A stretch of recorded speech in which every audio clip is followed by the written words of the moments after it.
Thank you for joining me for text readings with Greg Stafford. We're going to be considering Exodus chapter 4, verses 1 through 12 today, picking up from our last reading, which concluded chapter 3, where we know that the angel of Jaho is talking to Moses. And he's telling him the things that Jaho has seen and observed with the people, Israel, enslaved in Egypt, the place where Moses fled from after he stood up for one of the Hebrews who was being abused by the Egyptians. And so having fled Egypt because of that, fearing for his life, Moses eventually found a wife. And then the angel of Jaho was sent to send Moses back to Egypt and to tell Pharaoh to release his people so that they could do him honor. But Jaho already knew that Pharaoh would not listen. And Moses started telling him how his own people, the Hebrews, might not listen, right? And so Jaho reinforced to Moses that you tell them, I am Jaho, and I'm going to be with you. That's how they're going to know. You're not going to have to convince them the way we're going to have to convince Pharaoh. And my being with you is the sign so that they will know. But my name is Jaho, which Moses then later in Exodus 15 and following shortens to Jah, another form of the divine name. So these are forms of the name we use as well, like I mentioned in the pre-show. Now, in talking to Moses, the angel appearing in the bush explains these things to Moses in a way that, it would seem like that would be enough, right? When we're reading the account, being who we are, not having experienced what Moses is experiencing, we might think, well, this is something that, once you see, it's like, okay, where do I go, right? Sign me up. Okay, you want me to go back to Egypt? No problem, I'll go. It's not that simple, right? How could it be? He's in the wilderness. He's shepherding sheep. He had to flee Egypt. Now, he does see this being, right? The angel of Jaho acting as Jaho, speaking for him. But that's outside of Egypt. So Moses, being from Egypt, also knows the power of Egypt. And at this time, according to the biblical text, the nations have been apportioned among the sons of God, Deuteronomy 32.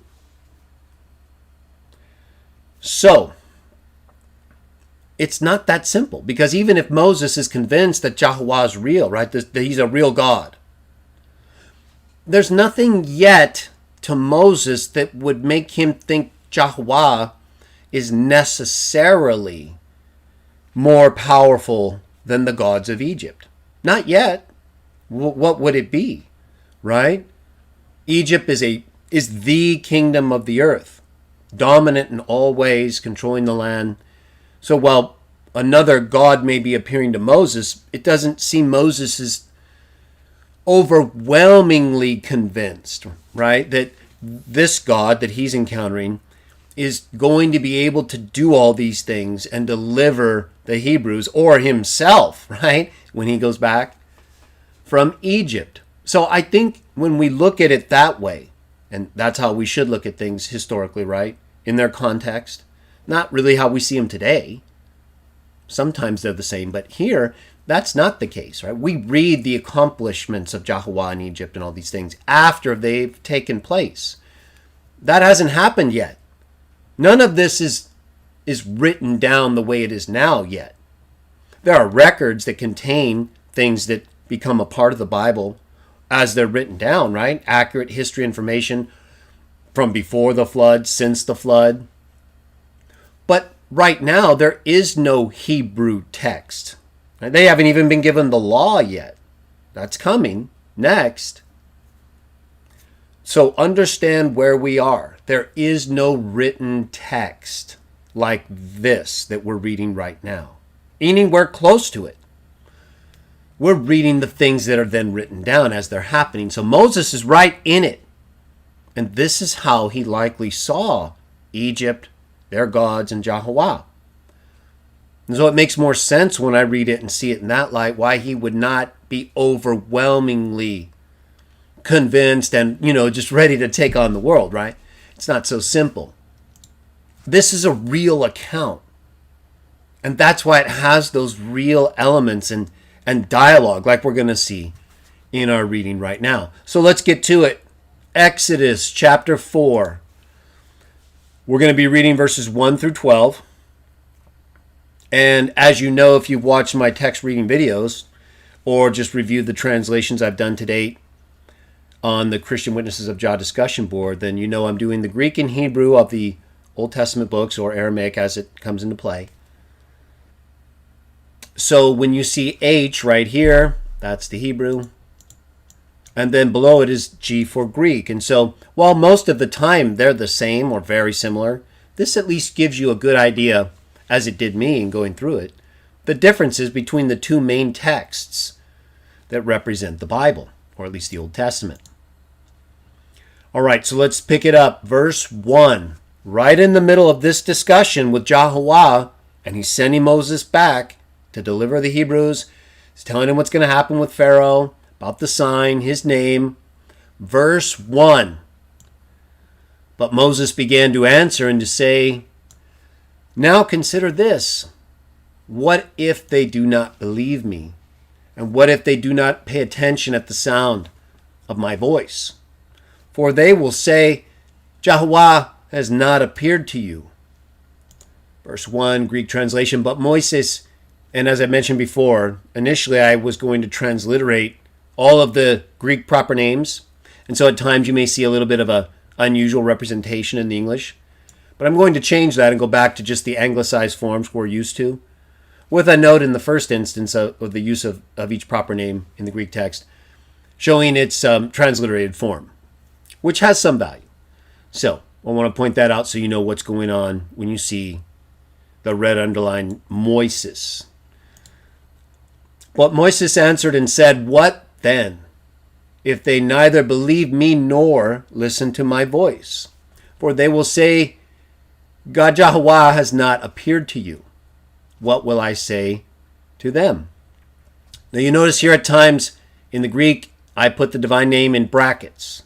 And that's because, as we have talked about before, the earliest Greek text we have of the Old Testament, where the divine name occurs, is in the text, in either an ancient Hebrew, a more script Hebrew that we're familiar with, square script, and then Greek or Aramaic forms as well, like I mentioned before in the pre-show with Jaho in a text from Leviticus. So even though the later copies were changed to include an abbreviation of titles with a line over them, a sacred name, but it's not really a name, it's a title in place of the name,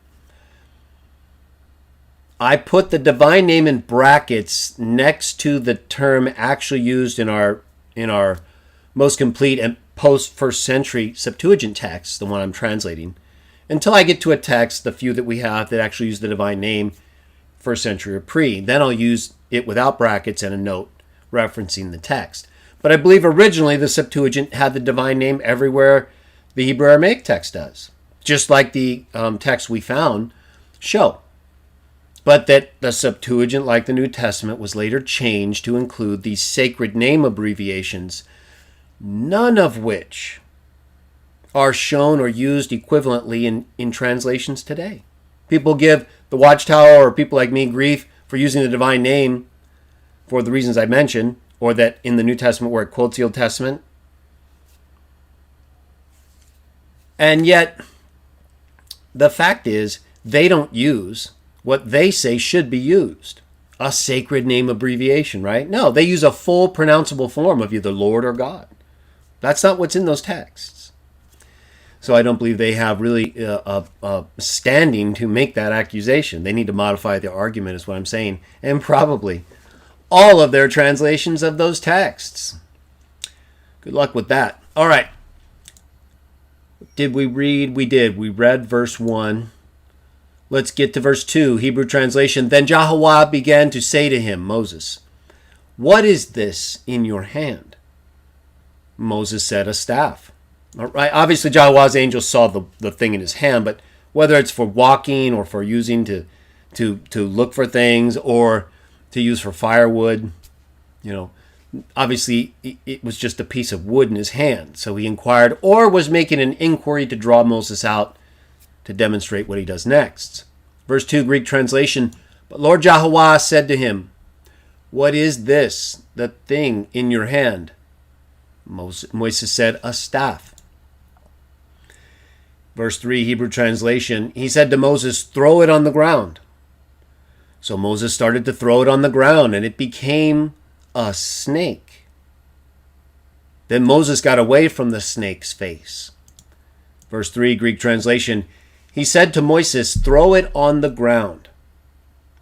So Moyses threw the staff upon the ground, and it became a serpent.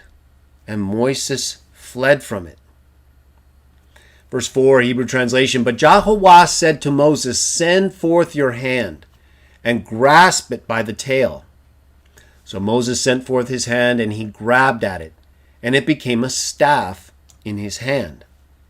Verse 4, Greek translation. Then Lord Jaho said to Moyses, stretch forth your hand, and take hold of its tail.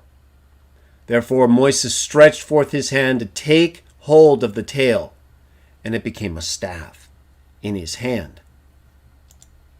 That's interesting, isn't it? The first miracle that he's going to use to show that he is with Moses is this turning of the staff into a snake. Now, obviously, the angel of Jaho knows what he's doing, wouldn't you say? They know what's going on in Egypt. They know everything. They know what they're doing. They're bringing together the peoples they're going to use to develop the seed that would be the Messiah, to restore the earth to what Adam and Eve lost, and even better, right? They know these things. So, why would the angel of Jaho use this? What's on the top of the crown of Pharaoh? What is the highlighting image in the crown of Pharaoh? Is it not a serpent? It is. Do not the gods of the nations effectively represent serpents? Satan did. And the seraphs are flying fiery serpents. That's what that is. That's what those are. Satan is called the original serpent, the dragon. So there's an obvious and repeated reptilian association with these beings. Remember too, later on in the account in the wilderness, right? Was it not that Jaho commanded that a snake be lifted up by Moses after all the people had been bitten? And they had to look to the serpent lifted up? Well, what did that prefigure? The lifting up of the sun. They're associated with this reptilian type of being. And that may also be why we have so many dinosaurs, right? All these gigantic reptilian type beings. Seems a little odd, right? It seems like that was more intentional, especially given the association with the ones said to have created them. But we have all these different associations with serpents. So the angel of Jaho knew exactly what he was doing. He knew that Egypt also had serpent gods who could perform miracles, right? They are serpents. They're literally in the hand of Pharaoh's magicians, right? The demon gods are right there advising Pharaoh. And so it's the angel of Jaho is almost bringing himself in there, isn't he? The way I see it. And he is in Moses' hand, right? Who is with Moses? How are they going to know that Jaho is with Moses? It's because he's there. just like the serpent gods of Egypt were there. When Jaho with Moses went in there, and Moses threw down that staff, the angel of Jaho, I think, if not Jaho, whatever representation would be like that, right? That's who was with him, right? That's what he said. It's like Moses threw down the angel of Jaho. The magicians of Egypt threw down their serpent gods, and we all know what happens next. It was a perfectly fitting demonstration between serpent gods. Verse 5, Hebrew translation, this so they might believe Jaho has appeared to you, God of their fathers, God of Abraham, God of Isaac, and God of Jacob. Verse 5, Greek translation, this so they may believe you, that Lord Jaho has appeared to you. In other words, when those serpent gods get eaten by the angel of Jaho, they're going to know that their father is right there, and they're not going to escape. And they didn't. And no matter how obstinate Pharaoh became, or they made him, didn't make any difference. Verse 6, Hebrew translation, then Jaho again started to speak to Moses. Now bring your hand into your chest, or in by your chest. So Moses brought his hand in by his chest. When he brought it forth yet again, behold, his hand became leprous like snow. Then Lord Jaho spoke to him again, bring your hand in close to your chest. So Moses brought his hand in close to his chest. Then he brought his hand away from his chest, and his hand became like snow. Verse 7, Hebrew translation, then he said, return your hand to your chest. So he returned his hand to his chest. But as he brought forth his hand from his chest, then behold, it had returned. His hand was like normal flesh. Verse 7, Greek translation, then he again said, the angel of Jaho, return your hand to your chest. So he brought his hand back into his chest. Then he brought forth his hand from his chest, and once more it returned to the color or appearance of his flesh. Verse 8, Hebrew translation, Jaho said, this is what will happen. If they do not believe in you, and if they do not listen to the voice of the first sign, then they will believe in the voice of the second sign. Greek translation, verse 8, Lord Jaho then said, so if ever they might not believe you, not even after they heard the voice of the first sign, and they will believe you because of the voice of the second sign. The voice.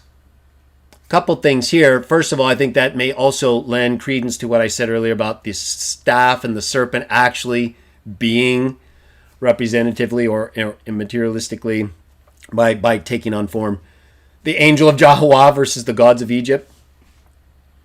I think attributing a voice to the signs also contains some element of personalization.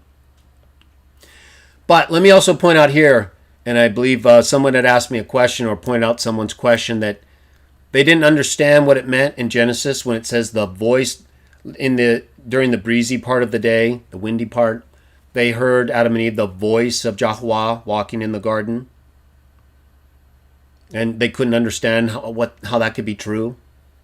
The reason they don't understand that is because they don't understand Hebrew or Greek or the text in their context or in their surrounding context and in other texts related to the text they are citing. What does this text show us right here in Exodus 4:8 about the voice? That it's an indication, isn't it? Right? It could be a personalization, right? There could be an element of actual voice, just like in the Garden of Eden, right? Jaho's voice combined with the wind in some way noticeable by humans and the living beings on the earth. Well, how else would he communicate different things if his voice isn't actively among the earth at that time, when everything was doing things the right way? So they're not only assuming a certain condition that may not be the case with the voice, they don't even really think about it, really, right? And in terms of the way that it could be referring to that voice as associated with the wind during a time of day that they knew meant the presence of Jaho. But we can see here that even if a person who makes that kind of argument were to do a simple search on voice, they would get to Exodus 4 pretty quickly, right? And they would then be faced with the biblical use of voice, which, while it could mean a voice, like I was indicating a moment ago with the different spirit serpent gods, and it could also be that there was some kind of communication going on with the second sign as it took place with the invisible gods. But apart from that, for sure, we could say that it means an indication, does it not? So after they heard the voice of the first sign, what does that mean? Well, it seems obvious, right? Well, the voice of the first sign is the demonstration, the actualization of the first sign, it really happening. So if after they've seen the demonstration, heard the voice, after it actually happens, right? That's what it means, historically, contextually. So try to keep that in mind. People will ask you different questions and ways, and they'll read back into the text things that to their mind don't make sense. But they're not looking at it in context. They're not really trying to understand how it could be the case that a voice was walking in the afternoon during the breezy part of the day, right? There's activity going on. And they really don't take the time to look at the uses of things, of terms like voice, to see what else they might describe or communicate. A demonstration or indication of something. In this case, in Exodus, the sign, first and second one. In the case of the Garden of Eden, the presence of Jaho. That's the voice walking in the breezy part of the day. The demonstration with the breeze during that time of day. Verse 9, Hebrew translation, this will also happen. If they do not believe, not even in these two signs, and if they do not listen to your voice, then you must take water from the river and you must pour the water on the ground. Then the water which you will take from the river will become, indeed, it must become blood on the ground. Verse 9, Greek translation, it will also be that if they do not believe you, according to these two signs, nor listen to your voice, you will take water from the river and you will pour it out upon the ground.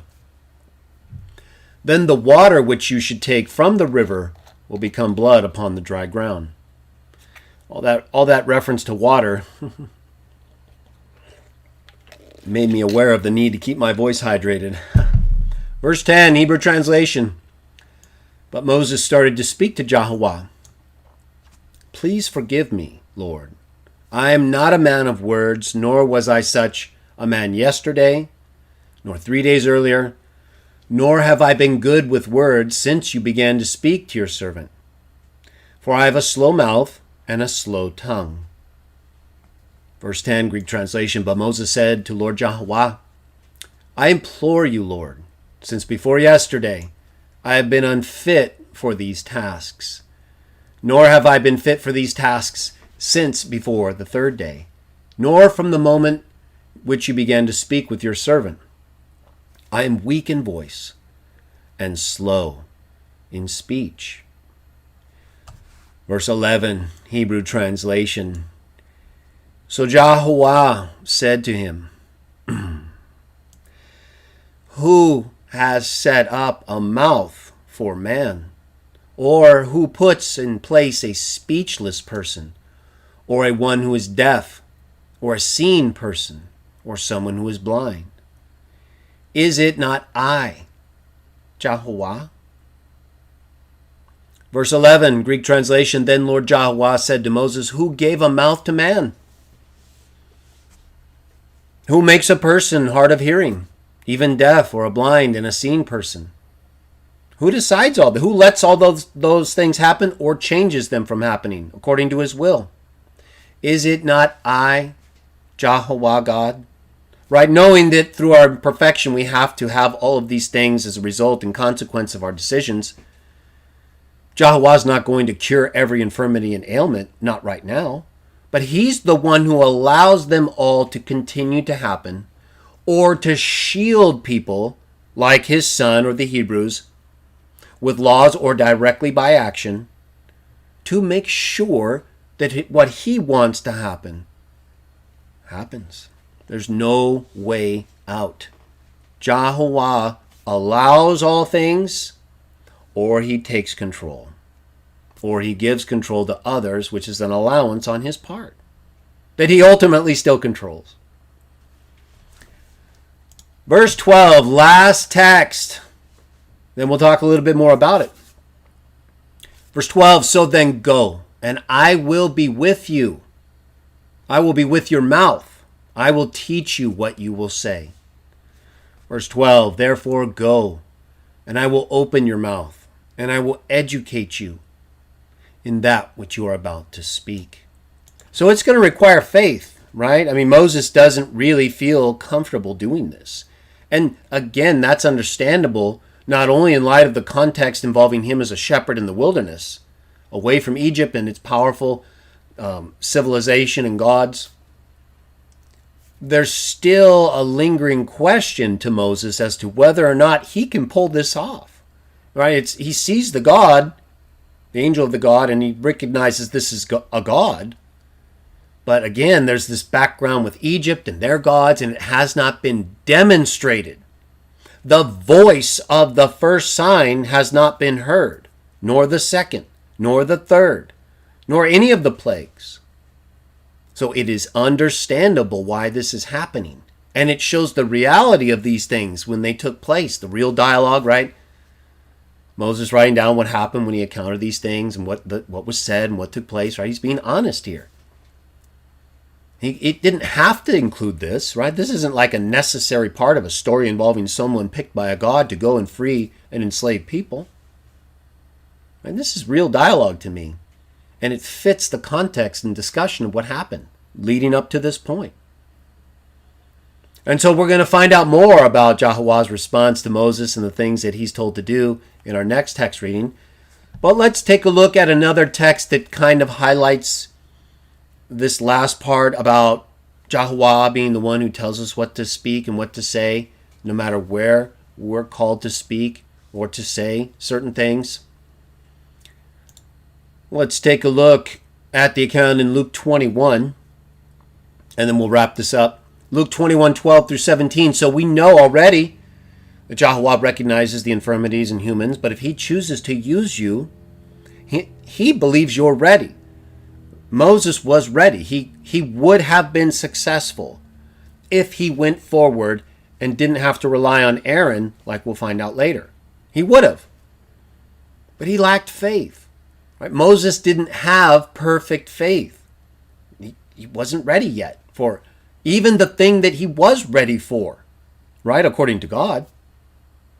But he didn't have the faith in himself.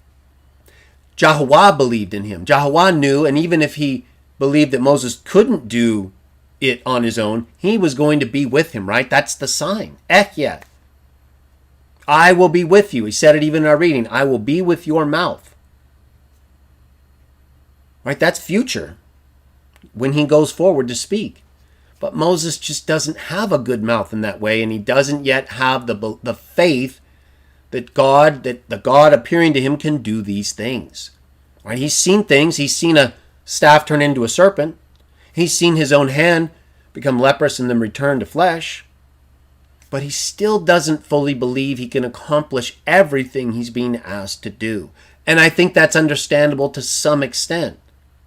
But Jaho is the one displaying to him the power that if he had had more confidence in, he would not have needed Aaron. But Jaho goes on to allow for him to have assistance, as we'll see in our next text reading. But he also corrects him by pointing out, like he did in the end of our day text reading, that he makes the mouth. He makes the ears to hear or not. So what do you mean you won't be able to speak? What do you mean you don't know how to say the right words? I make the words. I make the mouth. You just speak. And when you are there and I am there, it's going to be the right words. But it didn't, right? If it were just like a fable or a legend, you might think, well, then it would just have said Moses would have just went forward and taken all the glory that way, right? That's not what happened, as we'll go on to see. All right, but let's conclude with this text to complement what I just mentioned in our last verses regarding how Jaho is the maker of the mouth. Jaho is the one who decides who can hear and who can't. And if you don't think you can and he thinks you can, as hard as it may be. Luke 21, 12 through 17. This is Jesus talking. So we just read the angel of Jaho, who many believe and probably was Jesus or Michael, the angel of Jaho. Either way, here he is now in human form, actual flesh. But before all these things, people will lay their hands upon you and persecute you, delivering you up to the synagogues and prisons. You being haled before kings and governors for the sake of my name. It will turn out to you for a witness. Therefore, settle it in your hearts not to rehearse beforehand how to make your defense. For I will give you a mouth and wisdom, which all your opposers together will not be able to resist or dispute. Moreover, you will be delivered up even by parents, brothers, relatives, and friends. And they will put some of you to death. And you will be objects of hatred by all people because of my name. You know, that reminds me, I get questions a lot from different people. And I recently got a question from someone who's with a non-believer. Someone who believes in God, but not Jaho. You know, there's certain differences and things that make it, even if with us in our three things, right? Not easy for someone who's saved, maybe a Catholic or other religious person. You know how to deal with those things, because it's not easy, right? If they don't share your faith and you really love Jah and all these things, these texts and accounts, and you're with someone who doesn't share that same love, that's not going to be as easy to fully, express yourself, is it? But the Bible talks about that, right? We read in Paul how if you have an unbelieving mate and then someone whom you can win over, well, that's your main objective, right? That's number one, pretty much, unless you've done all you can, because you have someone who's really there most of the time with you. Someone you can, unless they're abusing you, right? We're talking about someone who's just reasonable and imperfect, but they're not ongoingly, causing you difficulty, and you just can't deal with it, right? We're talking about a normal situation other than the lack of shared love for Jah. And so it can be more or less difficult if they believe in God or not. But if you're not with someone who loves Jah the same way you do, it's going to be much more difficult. Even if you're in the Watchtower, let's say you're someone who you like a lot about the Watchtower and a lot of the good things it represents and does, but you also don't like some of the things they've done incorrectly and that confuse people. But you're with someone who's still really committed to the Watchtower. It's very similar, right? You kind of have to support them where you can in good ways, but you're still, if you can't unknow what you learn. Not really. You can forget it or just distort it, right? Confuse yourself about it, but otherwise that's going to be with you. Right? So if you're with someone who doesn't know certain things about, for example, the Watchtower, and you do, and even though you'll still help them do what they want, go to the meetings and all that, you can't fully share with them in the love for Jah because their love is expressed entirely through the organization, whereas yours might be expressed that way in part, but you also have these other things that keep you separate, not allow you to join fully with groups like Watchtower. So when you have that situation, you're still in a good position to help that person, right? That could be the person you actually turn into a lover of Jah, and then you do have the means of fully expressing yourselves that way. But But if you don't, you should still try your best to conduct yourself in the ways that are going to appeal to them. It's often more how we act than what we know. People are often more impressed by how we act than what we know because they see its effect. So if you're with a non-believing mate or one who doesn't love Jah as much as you do, or you have these kind of differences, try to continue still doing that. That's your mission. And if you try hard enough, you work at it and you stick with it, it just might be enough with Jah's spirit to turn that person into what will be best for them. But you can't change them. They have to change themselves with Jaho. And you just try to help them through your conduct and where you can with your knowledge.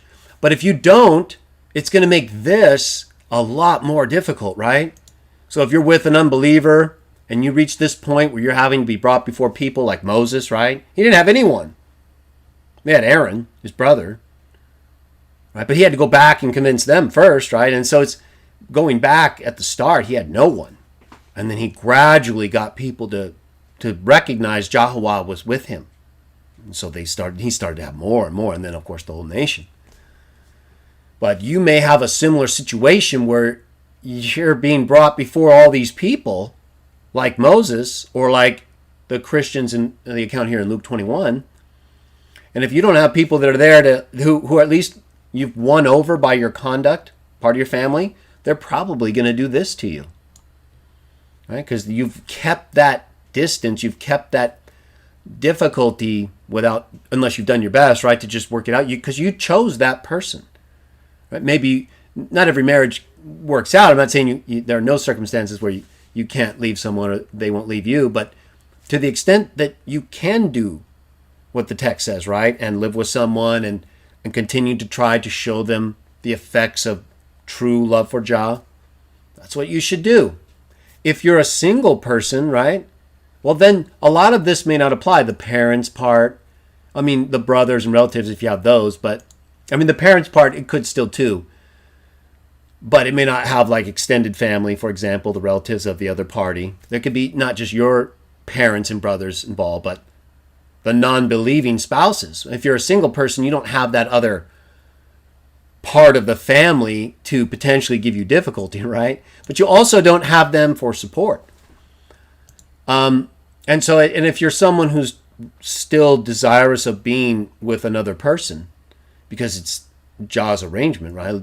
Love, expressing love. It's very difficult nowadays. If you can't find the right person and you're a lover of Jah, it's going to be really hard for you because you'll always have this conflict, whether it's with someone in another religion or religious group that doesn't fully share your views, or you're going to have, more severe conflict if they don't have any association with God.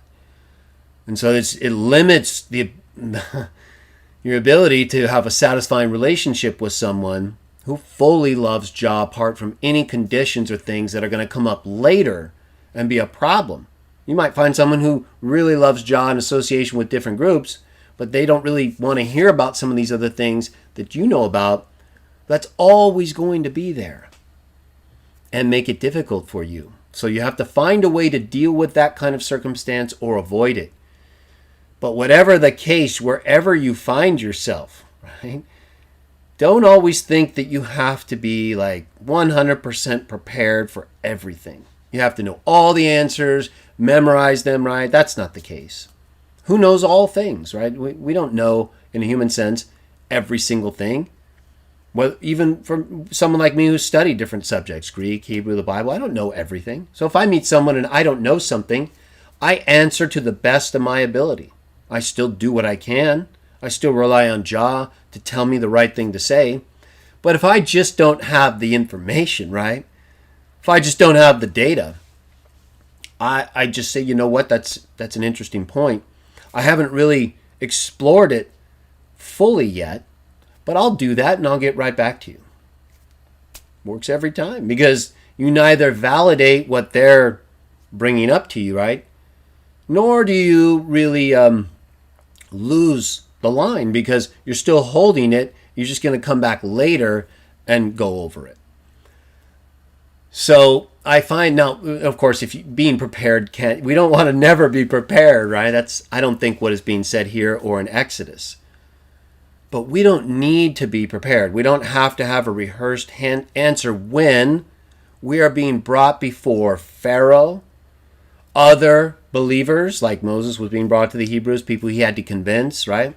I have a similar thing today where I have to frequently deal with people who are maybe more associated with the Watchtower than I am. And so they'll often bring it up, why aren't you with us, right? Why aren't you doing all these things? Well, so you have Moses going back to the Hebrews, right? He's not really with them. He is, but he isn't, right? He's trying to free them, to bring them to a place that they don't know about yet. So we all have similar situations like that, do we not? Where we may go to somebody who we think might be receiving of us, but they're not. It's hard. It's like, well, I'm here to help you, but you don't want my help? It takes time. It took time with the Hebrews. It took time with the Christians. It took time with Moses. Right? Look at how long it took the angel of Jaho, and we only read part of the account. We'll get to the rest of it next. Look at how long it took him to convince Moses just to do what he had to do next. So patience is very important for us, especially when we're dealing with people who, for example, I have to deal with people who really love the Watchtower. They do, right? They love Jah, and they believe the Watchtower best represents Jah and Jesus on earth, so that they're with it, right? I get it. I understand that completely. But I also understand other things that allow me to be complete apart from them. And you don't need me, right? If you absolutely believe in the Watchtower in ways where you don't want to hear about anything negative or critical, well, then go. Go do your thing, right? Go worship Jaho. Don't get involved in these other things, because it's just going to hold you back from that.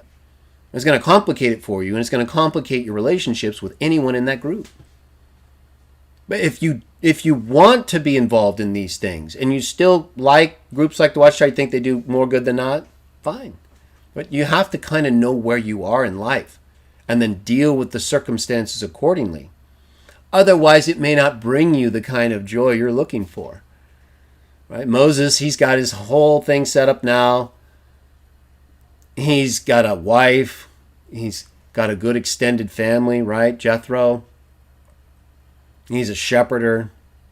He's not dealing with Pharaoh. Now he's going back to Egypt. Not such an easy task. And so we can appreciate why he asked, what am I going to say? What am I going to tell these people? And then he kept on, well, I'm not very good at speaking, right? I got a problem. It's been around for a while before you started talking to me. So I think thinking of things in these ways and appreciating the context in which these accounts are presented will help us understand better, relate to them better, apply them to our lives better, right? That's what this is all about. How can we become better in our worship to Jaho, following the Christ, and treating each other the way we want to be treated? That's what it's all about. And that's why we do these readings. So I thank you for joining me.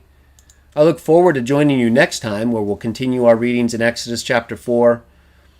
I will be back this Sunday, Jah willing, to do CW Jah Talk 31. Very important, because it complements CW Jah Talk 30. And I believe together they will provide us with video information that we can share to people who want to know why we believe in a God at all, and why we believe that God is the God of the Bible. So I'm going to talk about it all, or at least the part I haven't fully explored yet, in a specific video dedicated to it. So I encourage you to join me this Sunday. I've got to do a couple business-related videos between now and then, so I may not be doing another CW JawTube video until Sunday. And then I'll take a couple days off if I haven't finished my business videos, get those done. Then we'll get back to these texts, complete our reading in Exodus, and get ready for the next text that we've translated to this point. I've got a lot of other things I'm working on as well, and so I'll keep providing you with updates as I can. But the best way to stay informed is to watch for the link or the notification of the videos. Subscribe if you haven't already. And then watch the videos that preceded these if you want more information, so that you get caught up and you're right where we are in our text readings. So I look forward to joining you next time.